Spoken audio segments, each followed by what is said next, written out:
Hello friends, एक नए lesson plan के साथ आपके अपने channel make lesson plans with Pooja में आप सबका स्वागत है। आज का जो हमारा लेसन प्लान है वो लेसन प्लान नंबर 3 है। तो चलिए शुरू करते हैं। देखिए, सबसे पहले हम पाठ क्रमांक लिखते हैं जो हमारे लेसन प्लान का नंबर होता है। उसके बाद दिनांक, दिन, जिस दिन आप पढ़ा रहे हैं वो दिनांक यहाँ पर होगा और वो कौन सा दिन है, सोमवार, मंगलवार, बुधवार, तो वो यहाँ पर लिखेंगे। उसके बाद आता है हमारा विषय हमारा गणित है। प्रकरण मतलब टॉपिक, तो यहाँ आज हमारा टॉपिक है बहुपद के शून्यांक, जो कि कक्षा 9 से रिलेटेड है। देखिए, यहाँ फिर लिखेंगे हम लोग विद्यालय का नाम। आप यहाँ जिस विद्यालय में ट्रेनिंग पीरियड के लिए गए हैं उस विद्यालय का नाम लिखिएगा। उसके बाद क्लास, तो ये कक्षा 9 के लिए है। वर्ग मतलब कौन से सेक्शन में है आप। कालांश, कौन से पीरियड में आप ये लेसन प्लान पढ़ा रहे हैं। और समय अवधि, एक क्लास हमारा 40 मिनट्स का या फिर 45 मिनट्स का होता है, तो वही यहाँ पर लिखेंगे। देखिए इस प्रकार से। अब चलते हैं हम लोग नीचे। तो नीचे हमारा है सामान्य उद्देश्य। सामान्य उद्देश्य में हम गणित से संबंधित सामान्य उद्देश्यों को लिखते हैं। तो यहाँ हमारा पहला पॉइंट है छात्रों को गणित में विचार शक्ति, निर्णय शक्ति तथा तर्क शक्ति का विकास कराना। छात्रों को गणित के सभी प्रकारों से अवगत कराना। छात्रों को शुद्धता के साथ एवं गवितपूर्वक कार्य करने का अभ्यास डालना। गणित के प्रति छात्रों को सही दृष्टिकोण और रुचि उत्पन्न करना। ये सभी हमारे गणित विषय के सामान्य उद्देश्य हैं। सभी विषयों के लिए अलग अलग सामान्य उद्देश्य होते हैं। ये हमारे गणित विषय के लिए सामान्य उद्देश्य है। इसके बाद आता है हमारा विशिष्ट उद्देश्य। विशिष्ट उद्देश्य जो होता है वो टॉपिक से रिलेटेड होता है। जिस टॉपिक को आप पढ़ा रहे हैं उसी के बारे में हम विशिष्ट उद्देश्य लिखते हैं। तो यहाँ पहला पॉइंट है विद्यार्थी बहुपद के शून्यांक को समझ सकेंगे। विद्यार्थी बहुपद के विभिन्न भागों को प्रत्यासमन कर सकेंगे। देखिए,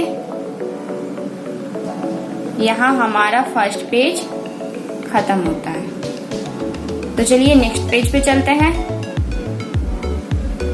ये हमारा नेक्स्ट पेज है। देखिए, जिसमें सबसे पहले हम शिक्षण विधि लिखेंगे। अब हम कोई भी काम करते हैं तो एक निश्चित विधि के अध्ययन ही करते हैं।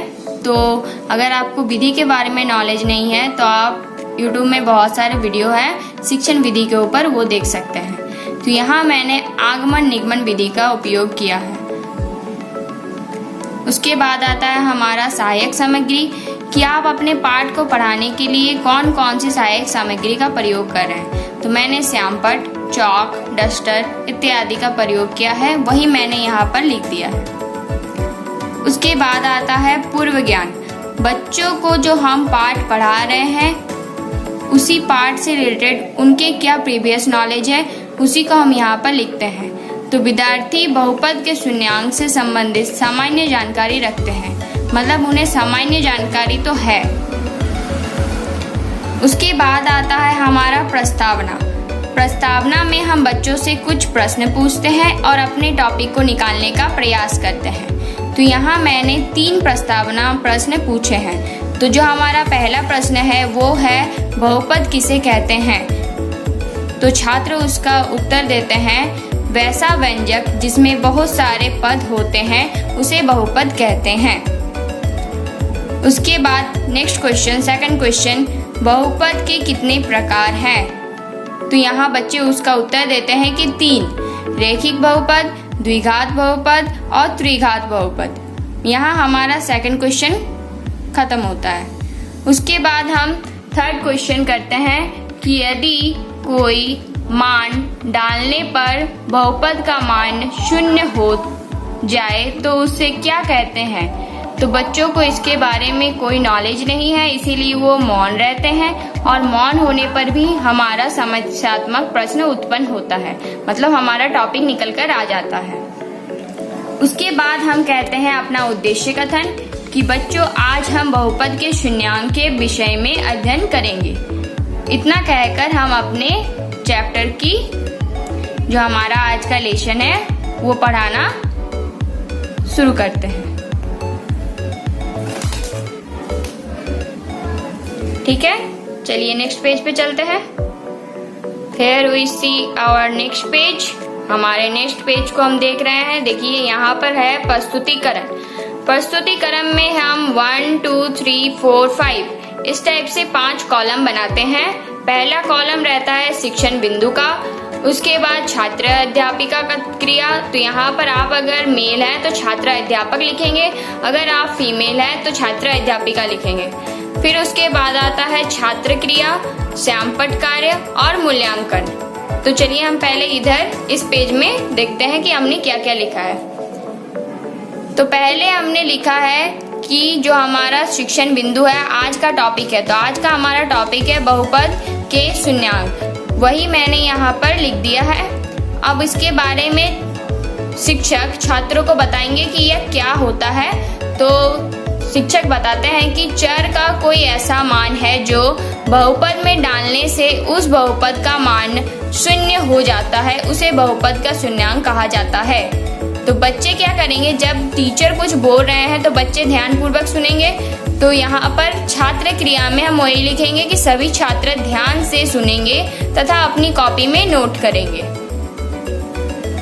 फिर यहाँ शिक्षक ने 2 उदाहरण भी दिए हैं ताकि बच्चों को और क्लियर हो जाए कि बहुपद के शून्यांक किसे कहते हैं।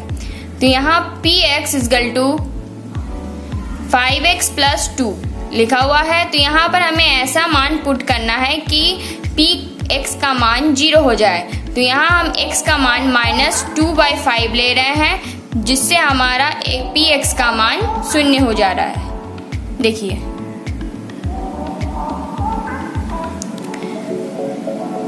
उसके बाद एक क्वेश्चन और है कि सत्यापित कीजिए कि 2 और 0 बहुपद x² - 2x के शून्यांक है। तो ये हम कैसे निकालेंगे, जो 2 हमारा और 0 हमारा जो मान दिया हुआ है उसको हम लोग x में पुट करेंगे। देखिए इस प्रकार से। और अगर हमारा px का वैल्यू 0 आता है तो ये दोनों जो बहुपद जो इसका मान दिया हुआ है वो बहुपद x² - 2x के शून्यांक हैं। फिर आते हैं हम नेक्स्ट पेज में इधर। तो यहाँ पर श्यामपट्ट में भी हम वही लिखेंगे जो हम ब्लैक बोर्ड में काम करेंगे। तो मैंने यहाँ ब्लैक बोर्ड में ये काम किया है तो वही हम यहाँ पर लिख देंगे।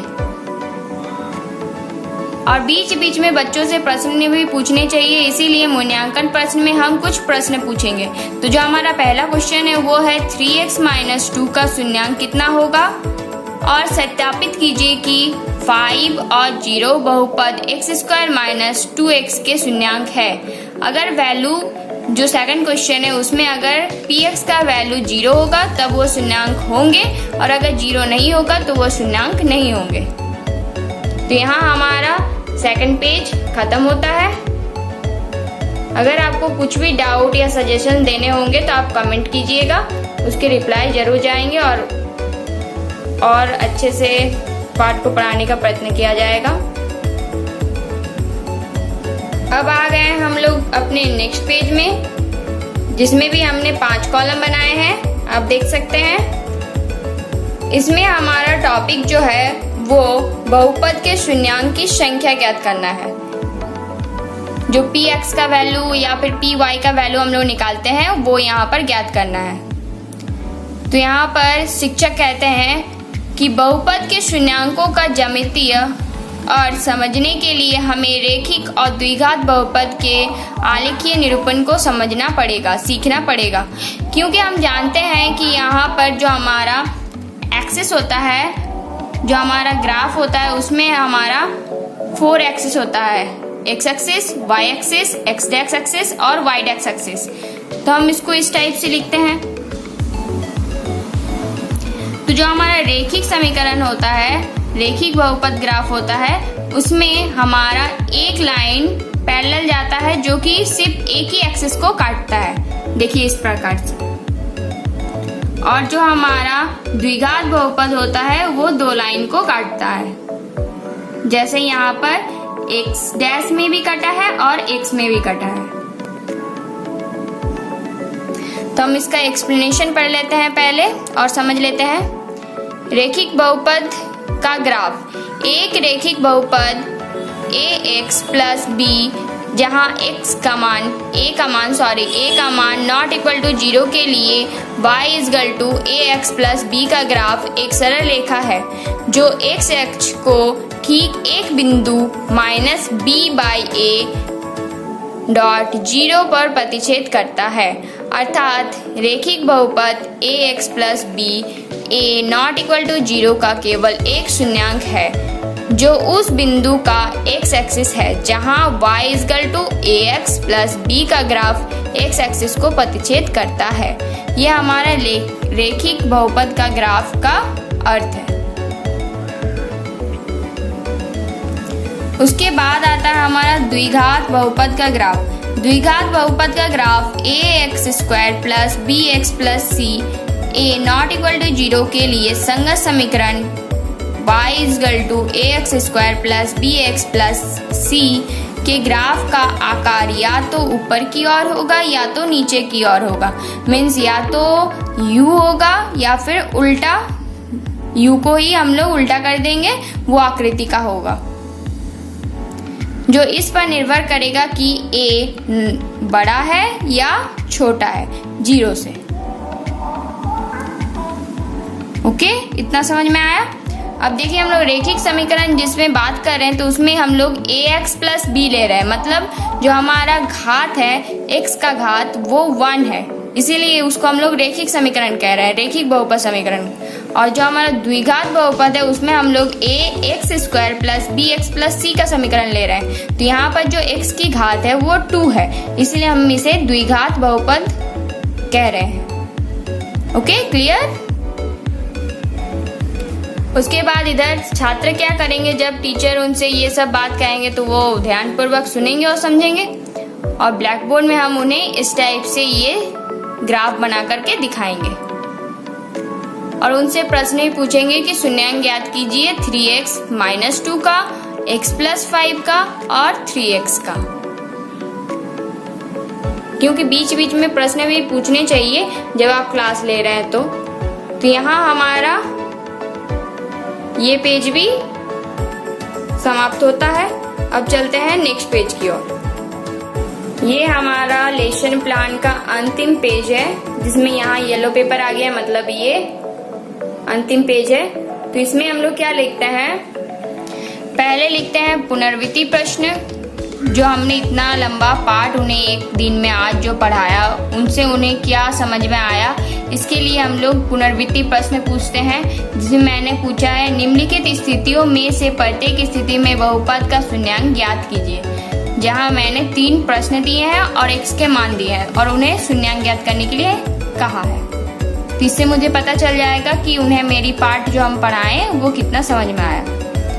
उसके बाद हम होमवर्क देंगे, गृह कार्य कि सत्यापित कीजिए कि -2 1/2 बहुपद 2x प्लस 1 के शून्यांक है या नहीं। और सेकंड क्वेश्चन है शून्यांक ज्ञात कीजिए। पहला question px equal to 2x plus 1 और एक दूसरा question px equal to bracket x plus 1 bracket close bracket open x minus 2, इसके शून्यांक उन्हें ज्ञात करने हैं। लास्ट में हम सिग्नेचर ऑफ हेडमास्टर लिखते हैं और सिग्नेचर ऑफ पीपल टीचर। तो पीपल टीचर में आपका सिग्नेचर होगा क्योंकि आप इस पाठ को पढ़ा रहे हैं, और हेडमास्टर में स्कूल के हेडमास्टर जो हैं उनका साइन होगा। तो यहाँ हमारा ये पाठ खत्म होता है, और कुछ भी रिमार्क्स होंगे तो वो येलो पेपर में देंगे, जो कि आपके कॉलेज में दिया जाएगा। आशा करती हूँ आपको वीडियो पसंद आई है। अगर आपको वीडियो पसंद आई हो तो लाइक कीजिए, शेयर कीजिए और सब्सक्राइब कीजिए हमारे चैनल को, ऐसे ही अच्छे अच्छे लेसन प्लान के वीडियो सबसे पहले पाने के लिए।